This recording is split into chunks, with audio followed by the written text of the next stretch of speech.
করবা না, চগলখড়ি করবা না, শিকায়াত করবা না, কারো কুচ্চা বদনাম রটনা করবা না। তুমি যদি তোমার কোনো মুসলমান কালেমাওয়ালা একটা বুইনের কোনো দোষ যদি গোপন করে রাখো আল্লাহর জন্য, আমার আল্লাহ কিয়ামতের ময়দানে তোমার 73টা দোষ আল্লাহ রহমতের চাদর দিয়া ঘুইরা রাখবে।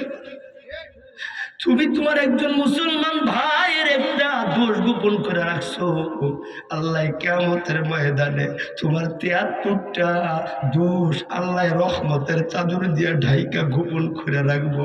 আল্লাহ গোপন রাইকা গোপনে মাফ করে দিব।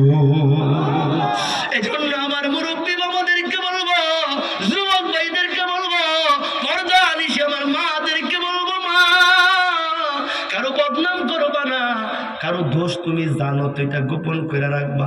আল্লাহ তোমার দোষ কিয়ামতের ময়দানে গোপন করে রাখবো। ভাইও যেই কথাটা বলতেছিলাম এদিকে খেয়াল করেন, এদিকে খেয়াল করেন। আমার নবীর আল্লাহ রাহমাতাল লিল আলামিন বানাইয়া দুনিয়াতে পাঠাইছে।